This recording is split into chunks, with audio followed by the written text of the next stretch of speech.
আসসালামু আলাইকুম রহমতুল্লাহি ওয়া বারাকাতুহু। আলহামদুলিল্লাহ, দীর্ঘদিন পর আমাদের রমাদান কর্তৃক রমাদান কোর্সের ষষ্ঠ ক্লাস আজকে আমরা আনতেছি। আলহামদুলিল্লাহ, ইতিপূর্বে আমরা সংক্রান্ত বা রোজার ইতিহাস, রোজা ভঙ্গের কারণ অথবা রোজা ভাঙলে কি করতে হয়, কাদের উপর রোজা ফরজ, এগুলো নিয়ে আমরা জানছি। তো রমাজানের রমাদান এটা আসলে মুসলমানদের জন্য একটা বারাকা, একটা ব্লেসিং। তো এই রমাদানেরও একটা ব্লেসিং আছে। রামাদ একটা বৈশিষ্ট্য আছে, সেটা হলো শেষ 10 দিন। দেখেন, রমজানের শেষ দিনের মতো ফজিলতপূর্ণ, অর্থাৎ একদম ব্লেসিং পূর্ণ দিন পৃথিবীর ইতিহাসে হযরত আদম থেকে নিয়ে এই পর্যন্ত দিন হয় নাই। ইভেন একটা দিনকে আল্লাহ তাআলা 1000 মাসের সাথে তুলনা করছে। সূরাতুল কদরের মধ্যে আছে, লাইলাতুল কদরি খায়রুম মিন আলফি শাহর, অর্থাৎ লাইলাতুল কদরটা 1000 মাসের চেয়ে উত্তম। দেখেন, বর্তমানে কিন্তু আমাদের আস্তে আস্তে বাড়ছে। এক সময় মানুষ লাখের উপরে গণনা করতো না, দেন কোটি, দেন হলো মিলিয়ন, ট্রিলিয়ন, বিলিয়ন, এভাবে কিন্তু বাড়ছে। তো তৎকালে মানুষ আসলে হাজারের উপরে মানুষ গণনা করতো না। এখনো অব্দি আরবিতে হাজারের উপরে কোনো সংখ্যা নাই।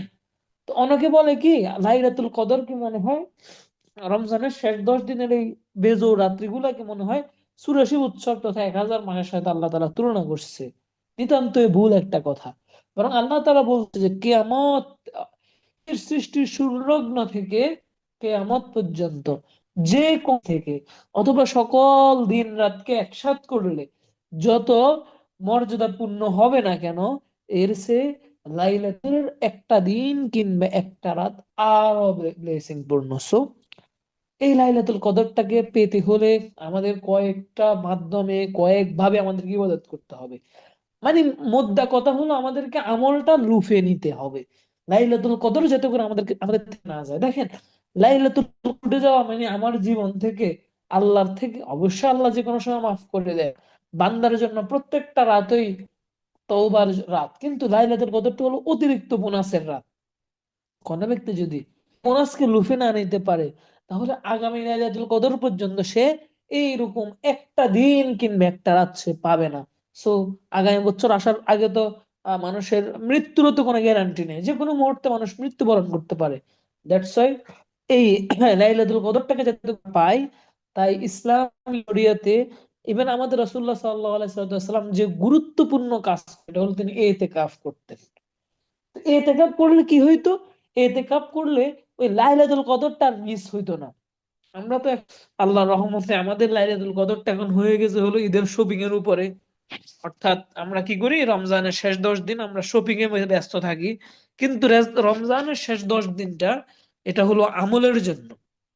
এই শেষ 10 দিনে অর্থাৎ সবকিছু থেকে মানুষ, সকল ব্যস্ততা থেকে মানুষ পৃথক হয়ে যায়, সকল ব্যস্ততা থেকে অব্যাহতি হয়ে যায়, অফিস আলাদা সবকিছু আস্তে আস্তে আস্তে শেষ 10 দিনের ভিতরে ছুটি হয়ে যায়। তো কেন, মানে আমাকে সবকিছু থেকে আল্লাহ তাআলা ফারেক করতেছে, আই মিন আমাকে সবকিছু থেকে আহ অর্থাৎ ফ্রি করতেছে। সেই ফ্রি সময়টাকে আমি কিভাবে কাজে লাগাইতে পারি, সেজন্যই আর কি আমার এই শেষ 10 দিন। তো সেজন্য আমরা এখন জানবো এই শেষ 10 দিনকে কিভাবে কিভাবে কাজে লাগানো যায়।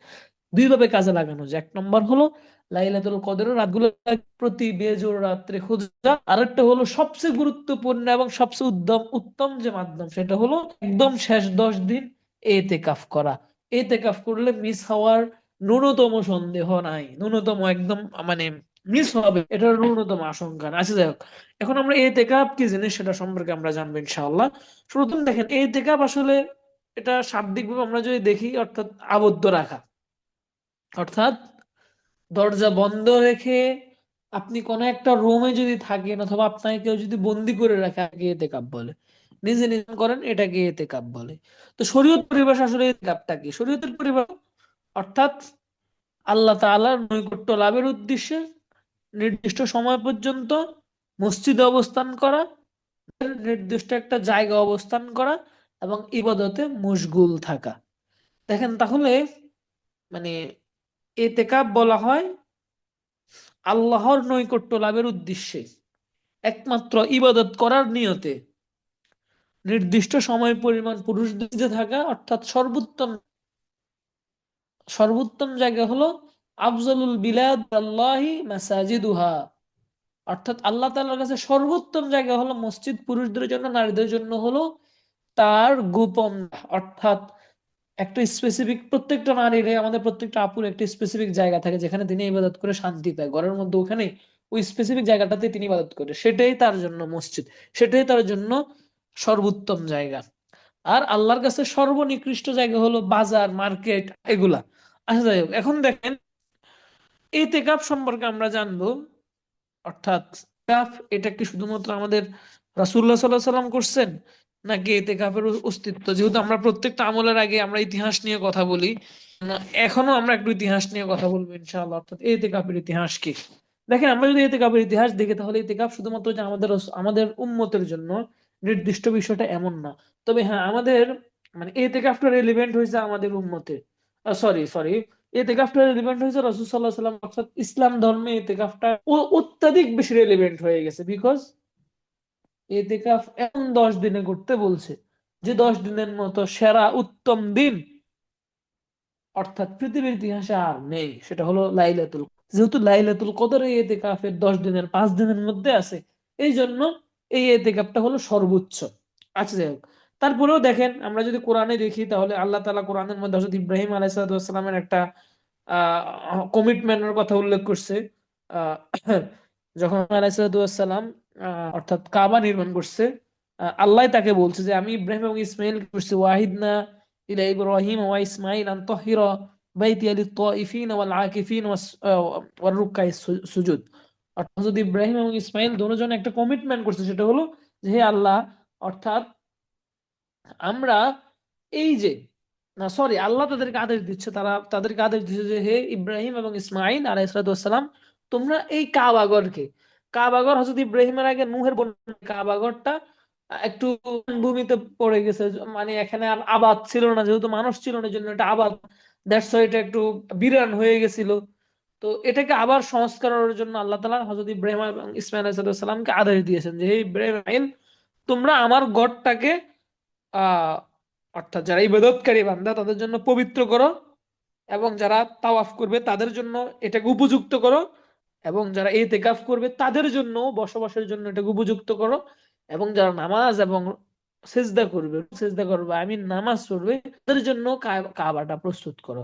তাহলে দেখেন, আল্লাহ তাআলা কাবাটাকে প্রস্তুত করার জন্য 4টা জিনিসের জন্য প্রস্তুত করতে বলছে, 4টা ইবাদতের জন্য। একটা হলো তাওয়াফিন, যারা হজ উমরা করতে গিয়ে কাবাকে তাওয়াফ করে, ওয়াল আকিফিন, যারা ইতিকাফ করে অর্থাৎ মসজিদে অবস্থান করে।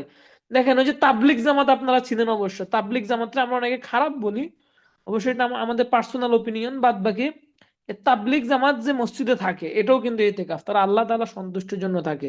স্বয়ং এটা কোরআনের মধ্যে আছে যে ওয়াল আকিফিন, যারা মসজিদে অবস্থানের নিয়তে। আমি কিন্তু এটা দিয়ে দোষ দিই নাই যে তাবলিগ জামাতের এই কাজটা সবচেয়ে ভালো।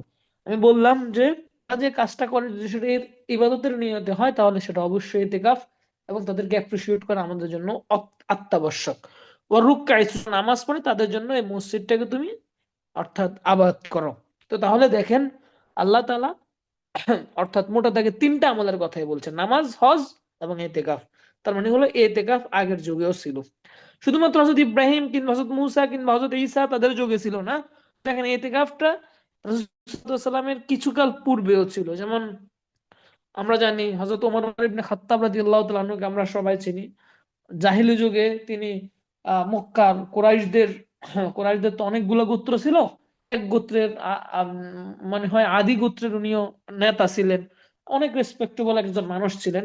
তো মক্কায় তখন ইসলাম ধর্ম গ্রহণ করার আগে অথবা ইসলাম আসার পূর্বে তিনি যে কোনো একটা কারণ একটা ইতিকাফের মান্যত করছে যে আচ্ছা, আমার যদি এই কাজটা হয় তাহলে আমি কাবা শরীফে 1 দিন 2 দিন 3 দিন আমি ইতিকাফ করব। তো ইসলাম ধর্ম গ্রহণ করছে, ইসলাম ধর্ম গ্রহণ করার পর আল্লাহ রাসূলকে বলছে যে আল্লাহ রাসূল, আমি তো ইতিকাফে করছি, তখন এখন কি আমাকে ওই ইতিকাফটা করতে হবে, বিকজ আমি তো ওইটা ইসলাম ধর্ম গ্রহণ করার আগে করছি।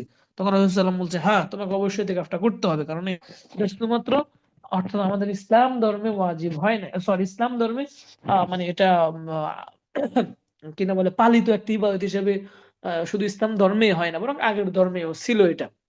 আচ্ছা, তাহলে তো আমরা মোটামুটি বাংলা সূরা ইতিকাফ নিয়ে অনেক কিছুই জানলাম। ইতিকাফের সংজ্ঞা, পূর্বের যুগে ইতিকাফ, এগুলো আমরা জানলাম। অথবা করলে কি লাভটা হয়, বিশেষ করে সবে কদর পাওয়া যায়, এই সমস্ত বিষয় নিয়ে আমরা জানছি। এখন আমরা খুবই গুরুত্বপূর্ণ একটা বিষয় জানবো, সেটা হলো ইতিকাফের প্রকার জানবো। কত রকমের ইতিকাফ পাওয়া যায়। দেখেন, ইসলামী ইতিহাসে সবচেয়ে গুরুত্বপূর্ণ যে ইতিকাফ সেটা হলো সুন্নতে ইতিকাফ। ইতিকাফ তিন প্রকার, কিন্তু খেয়াল করবেন। একটা হলো সুন্নতে ইতিকাফ, সেটা হলো ওই যে রমজানের শেষ দশকে, অর্থাৎ 21 তারিখ, 20 তারিখের ইফতারের পর থেকে আর কি, 21 তারিখের তারাবি থেকে, তারাবি না অর্থাৎ মাঘ থেকে নিয়ে একদম ঈদের চাঁদ উঠার আগ আগ পর্যন্ত, অর্থাৎ মসজিদে অবস্থান করাকে সুন্নতে ইতিকাফ বলা হয়। এটা পূর্ণ। যেমন আমরা যদি দেখি প্রমাণ হিসেবে, আমাদের রাসূল সাল্লাল্লাহু আলাইহি ওয়াসাল্লামের জীবনে যদি আমরা দেখি, তিনি কিন্তু শেষ দশকে শপিং কিংবা শেষ দশকে নিজের আত্মীয় স্বজনকে একদম ভালো মন্দ কিনে দেওয়ার ইয়েতে ছিল না। বরং আমাদের রাসূল পাক সাল্লাল্লাহু আলাইহি ওয়াসাল্লাম শেষ দশকে যে কাজটা করতেন, সেটা হলো তিনি শেষ দশকে ইতিকাফ করতেন। বুখারী শরীফের হাদিস। রাসূলুল্লাহ সাল্লাল্লাহু আলাইহি ওয়াসাল্লাম তার জীবন দশায় রমজানের শেষ দশকে উনি এতেকাফ করতেন, মদিনায় এতেকাফ করতেন। দেখেন, এতেকাফ মসজিদে করা এটা পুরুষদের জন্য হলো সুন্নত, সুন্নতে মুআক্কাদা আল কিফায়া, অর্থাৎ এমন সুন্নত যে সুন্নত, অর্থাৎ একটা এলাকার, একটা মহল্লার, অর্থাৎ একটা মসজিদের অধীনে যতগুলো বাড়ি আছে, এখন তো আর একটা এলাকা কিংবা মহল্লা মহল্লা বললেই সুন্দর, যদি প্রতিটা মসজিদ, কোন একটা মহল্লা যদি কোনো একজন মানুষ যদি এতেকাফ না করে, তাহলে সবাই অর্থাৎ সুন্নতকে পরিত্যাগ করার গুনাহ হবে, গুনাহ পাবে, সবাই গুনাহ পাবে। আর যদি যে কোনো একজন ব্যক্তি আপনার এতেকাফটা মসজিদে আদায় করে, তাহলে সবাই সওয়াবের অধিকারী হবে, সবাই গুনাহ থেকে মুক্ত হয়ে যাবে। লাইক জানাজার নামাজ। দেখেন, জানাজার নামাজটা ফরজে কেফায়া। ফরজে কেফায়া মানে কি? ফরজে কেফায়া মানে কি? এমন এক নামাজ যেটা আমাদের পড়তেই হবে। যদি একজন পড়ে ফেলে তাহলে সবাই গুনাহ থেকে মুক্ত হয়, যদি কেউ না পড়ে সবাই ফরজ। অর্থাৎ জোহরের নামাজ না পড়লে এরকম গুনাহ, আপনার এলাকায় একটা জানাজার নামাজ যদি এটা না পড়েন, অর্থাৎ আপনার এলাকার কেউ যদি না পড়ে, সেই সেম গুনাহটা হবে। তো ইতিকাফটা ওই ফরজের পর্যায়ে, ওই পর্যায়ের গুরুত্বপূর্ণ, অর্থাৎ বিধান না হলে ওটা সুন্নত। রাসূলুল্লাহ সাল্লাল্লাহু আলাইহি ওয়াসাল্লাম সবসময় ইতিকাফ করতেন। এজন্য যদি কোনো ব্যক্তি কোনো একটা মহল্লায় যদি কেউ যদি ইতিকাফ না করে, তাহলে সবাই গুনাহগার হবেন। দেখেন, এতেকাফটা এত গুরুত্বপূর্ণ। একে তো লাইলাতুল কদরে কদর পাওয়া যায় এতেকাফের 10 দিনে। দেন এই 10 দিনে আল্লাহ তাআলার করা যায় খুব ভালোভাবে। এবং সবচেয়ে গুরুত্বপূর্ণ হলো আমাদের রাসূলুল্লাহ সাল্লাল্লাহু আলাইহি ওয়াসাল্লাম উনি মসজিদে এতেকাফ করছে। এই জন্য আমাদের অবশ্যই এই এতেকাফ গুলো আমাদের করতে হবে।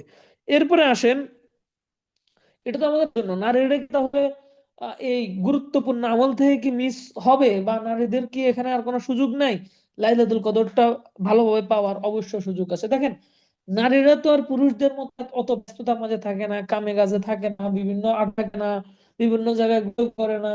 অথবা বেশি নারীরা তো থাকে হাউস ওয়াইফ, যারা অর্থাৎ স্ত্রী। এছাড়াও বিশেষ করে যারা অবিবাহিত, তারাও ঘরে থাকে, তাদের তো বাইরে যাওয়ার কোনো সুযোগ নাই, তারা চাকরির জীবীও না। তো এই জন্য নারীদের এতেকাফ, এতেকাফ মানে আমি আপনাদের আগেই বলছি, কোন একটা জায়গায় অবস্থান করা। তো নারীরা সবসময় কিন্তু ওনারা এতেকাফে আছে। এই জন্য নারীরা আল্লাহ তাআলার, অর্থাৎ যদি কোনো নারী চায় যে সে দিনদার হবে, সে বুজুর্গ হবে, সে একজন আল্লাহর সান্দি হবে, তাহলে তার জন্য এটা সব থেকে অত্যাধিক সহজ। বিকজ নারীরা সব সময় অর্থাৎ ওরা একই থাকে, আর ওই একই জায়গায় থাকার কারণে আল্লাহ তাআলার সাথে কানেক্টেড হওয়া তার জন্য অধিক সহজ। এই জন্য নারীদের এতেকাফ তখন এই রমজানের 10 দিন নারী এতেকাফ আছে, সেটা হলো নারীরা ঘরে অবস্থান করবে, শুধু খানা দানা কিংবা পাক শাক রান্না বান্না করা ছাড়া আত্মীয় স্বজনের সাথেও অথবা দূরে কোথাও যাওয়ার দরকার নাই। বরং এই 10 দিন তিনি একটু ফ্যামিলির যে প্রয়োজনীয়তা আছে, ওই প্রয়োজনীয়তা গুলো পূরণ করে কি নিরিবিলি একটা জায়গায় উনি সবসময় ইবাদত করবেন, তবে তার ইতিকাফটা আদায় হয়ে যাবে। তবে হ্যাঁ, সামগ্রিকভাবে জামাতে নামাজ পড়া যেরকম শুধু পুরুষদের জন্য, সেম ইতিকাফটা মসজিদে আদায় করাটাও পুরুষদের জন্য। যদি কোনো কেউ আদায় করে, তাহলে প্রত্যেক পুরুষ গুনাহগার হবে। তাহলে মনে রাখবেন, ইতিকাফটা পুরুষদের জন্য অনলি মসজিদে। আচ্ছা, এরপরে দেখেন নফল ইতিকাফ আছে একটু। নফল ইতিকাফ হলো, আপনি বললেন যে না, আমি আসলে রমজানের এই 10 দিন আমার তো ইতিকাফ করাটা পসিবল হবে না, আমার অফিস ছুটি দিবে না, সো আমাকে এই বিষয়ে একটা করতে হবে। তাহলে আপনি একটা কাজ করতে পারেন, সেটা হলো আপনি যতদিন আপনার সময় হবে, লাইক আপনি শেষ 5 দিন সময় পাইছেন, 10 দিন পান নাই, অথবা 3 দিন পাইছেন, অথবা একদিন পাইছেন, ওই একদিন, 3, 4 দিন, 2 দিন, আই মিন, অথবা 10 ঘন্টা, অথবা 2 ঘন্টা আপনি সময় পাইছেন, ওই সময়টাকে মসজিদে আল্লাহ ইবাদতের জন্য ইনভেস্ট করে, শুধুমাত্র মসজিদে থাকার যে নিয়ত, অর্থাৎ আমরা হ্যাঁ যে নিয়ত করি, সেটাও কিন্তু এতেকাফ হিসেবে গণ্য হবে। ফলে এতেকাফ হিসেবে এটা হবে।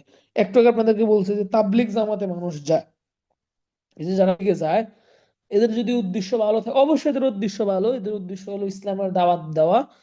তো এই যে তাবলিগে মানুষ থাকে, তারা কিন্তু এবং সবসময় আল্লাহ বিল্লাহ করে, ইবাদত করে। তো এদের এই যে 40 দিন লাগাচ্ছে, 3 দিন লাগাচ্ছে, 10 দিন লাগাচ্ছে, এদের এটাও কিন্তু মানে এরা একে তো ইসলামকে স্প্রেড করার জন্য সওয়াবটা পাচ্ছে, আবার এখানে কিন্তু তাদের এতেকাফ হয়ে যাচ্ছে, মসজিদে থাকতেছে, মসজিদে ইবাদত করতেছে, কোনো গুনাহ নাই। যাই হোক, এরপরে আসেন এতেকাফ। তাহলে দেখেন, একটা আমরা পাইছি সুন্নত এতেকাফ, ওয়াজিব এতেকাফ, সরি, আরেকটা হলো নফল এতেকাফ। এখন আমরা যে জিনিসটা জানবো সেটা হলো ওয়াজিব এতেকাফ। তো ওয়াজিব এতেকাফ হলো, অর্থাৎ কোন একটা এতেকাফের মানত করছেন যে আল্লাহ, আমি যদি সুস্থ হয়ে যাই তাহলে আমি মসজিদে 10 দিন বসবাস করে শুধু মসজিদে আপনার ইবাদত করবো, আই মিন মসজিদে বসে বসে ইবাদত করা মানে মসজিদে এতেকাফ করা। অথবা সুন্নত যে এতেকাফটা আছে, অর্থাৎ রমজানের যে এতেকাফ, আপনি 21 রমজানে মসজিদে গেছেন একদম খাতা বালিশ নিয়ে এতেকাফ করেন, কিন্তু আপনি আনফরচুনেটলি আপনি থেকে চলে আসছেন কোনো একটা কারণে, তবে আপনার উপর ওই যে 10 দিনের এতেকাফটা পূরণ করা ওয়াজিব হয়ে যাবে। অর্থাৎ আপনি যদি সাপোজ অসুস্থ হয়ে গেছেন, সুস্থ যখন হবেন তখন অবশ্যই আপনাকে এতেকাফটা পালন করতে হবে। অথবা সাপোজ আপনি কোন একটা বিপদে পড়ে গেছেন, বিপদ থেকে উদ্ধার হওয়ার পরে আপনাকে অবশ্যই এই এতেকাফটা আদায় করে নিতে হবে। এটাই হলো ওয়াজিব এতেকাফ। এরপরে আসেন, এতেকাফ স্থান কোথায়, আমরা কোথায় এতেকাফ করব। দেখেন, এতেকাফের জন্য এতেকাফ নামাজের সাথে সম্পৃক্ত। এখন আমি বলি, একটু ক্লিয়ার করি। আমি পুরুষদের জন্য কাবা শরীফে 1 ওয়াক্ত নামাজ পড়লে 1 রাকাত 1 লক্ষ রাকাতের সওয়াব হবে। অর্থাৎ 1 রাকাত পড়তেছেন, ওই 1 রাকাতটা 1 লক্ষ রাকাতের সওয়াব। মসজিদে নববী অর্থাৎ মদিনা শরীফে পড়লে 1 রাকাতে 50,000। মসজিদুল আকসাতে পড়লে 500, সরি 1,000। মসজিদুল কুবা একটা আছে, যেটা রাসূল সাল্লাল্লাহু আলাইহি সাল্লামের হাতে বানানো সর্বপ্রথম মসজিদ, ওটাতে পড়লো সেম 1,000। বাকি জুমা মসজিদে যদি নামাজ পড়েন তাহলে 500 রাকাতের সওয়াব। তো এরকম আর কি, মানে এই যে সিরিয়াল বাই সিরিয়াল, উপর থেকে নিচ, এতেকাফের সিস্টেমটাও সেম। অর্থাৎ আপনি যদি কিনা বলে অনেক অর্থনৈতিক ভাবে আপনি যদি সচ্ছল থাকেন, অথবা আপনি যদি মুক্কায় থাকেন, তবে আপনার জন্য সর্বোত্তম কাজ হলো হারাম শরীফে ইতিকাফ করা। এটা সর্বোত্তম জায়গা, সবচেয়ে সওয়াব বেশি পাওয়া যাবে। দেন মদিনা শরীফ, অথবা হলো মসজিদুল আকসা, অথবা হলো 5 ওয়াক্ত যে কোনো মসজিদ আমরা করতে পারি, বাজারের বড় মসজিদ করতে পারি, অথবা সবচেয়ে সওয়াবের আরেকটা ইয়ে হবে, মক্কা শরীফ থেকেও সওয়াব হবে এটা। সেটা হলো আপনার বাড়ির মসজিদে আপনি ইতিকাফ করা, এই নিয়তে যে আমি ইতিকাফ করতেছি যাতে আমাকে দেখে আমার এলাকার মানুষরা ইতিকাফের সাথে পরিচিত হতে পারে, এবং আমাকে দেখে আরো কয়েকজন উৎসাহিত হতে পারে, অথবা আমিও আরো 5 জনকে উৎসাহিত করতে পারি যে আসেন আমরা সবাই ইতিকাফ করি। এরকম যদি হয়, তবে আমার নিজের ইতিকাফ করা শরীফ থেকে ইতিকাফ করা থেকে মানে মক্কা শরীফ থেকে করা থেকে এটা উত্তম হবে।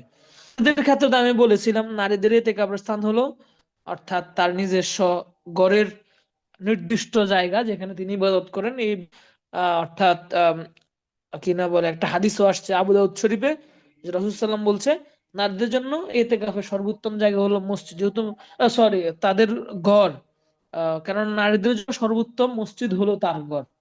তো নারীরা তো মসজিদে যাইতে পারে না, আর আমাদের বাংলাদেশের সিচুয়েশনটা অন্যরকম, অথবা বৈশ্বিক নারীদের মসজিদে গিয়ে নামাজ পড়াটা এটা একটু ফিতনার একটা সম্ভাবনা আছে।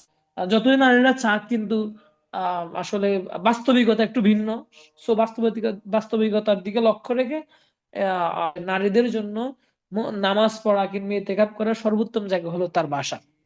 তো আসলে আমরা তো ইতিকাফ নিয়ে অনেক কিছু জানলাম, ইতিকাফের প্রকার, ইতিকাফের ধরন, ইতিকাফের ইতিহাস। এখন আমরা জানবো ইতিকাফের ফজিলত। আসলে ইতিকাফ করলে লাভটা কি।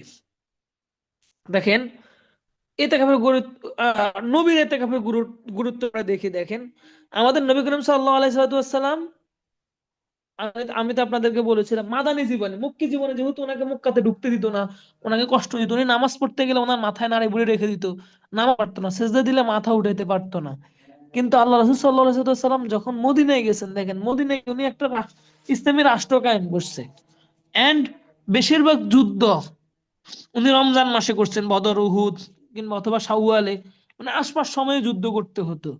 তারপরে রাসূলুল্লাহ সাল্লাল্লাহু আলাইহি ওয়াসাল্লাম মাদানী জীবনে প্রতি রমজানে তিনি ইতিকাফ করতেন, অর্থাৎ মদিনার জীবনে তিনি প্রতি রমজানে ইতিকাফ করতেন। একবার তিনি একটা যুদ্ধে যাওয়ার কারণে ইতিকাফ করতে পারেন নাই, না করার কারণে দেখেন তিনি নিজের উপর এটা ওয়াজিব করে নিছে। তিনি না করলেও কিন্তু হইতো না, যেহেতু উনি ইতিকাফের নিয়ত করলেও তো মসজিদে তো আর যায় না, যুদ্ধের কারণে যুদ্ধে চলে গেছে, কিন্তু তিনি ওই যে ইতিকাফ করতে পারেন, ইতিকাফটা তিনি আল্লাহ রসুল মাসুম, তার কোনো গুনাহ নেই, এরপরেও তিনি এটাকে এত ব্লেসিং মনে করছে যে পরের বছর, যেহেতু এই বছর তিনি ইতিকাফ করতে পারেন, পরের বছর উনি আগের ইতিকাফটা সহ মোট টোটাল 20 দিন তিনি ইতিকাফ করছেন। সুবহানাল্লাহ। আর আমাদের অবস্থা দেখেন। তো এই বিষয়ে আবু দাউদে একটা হাদিস আছে, তাহলে দেখেন ইতিকাফ মানে এতটাই গুরুত্বপূর্ণ যে এতেকাফের মধ্যে ইতিকাফ রাসূল সাল্লাল্লাহু আলাইহি ওয়াসাল্লাম না করতে পেরে এক বছর, তিনি পরের বছর এটাকে কাজা করে উনি এক রমজানে 2 বার করছেন।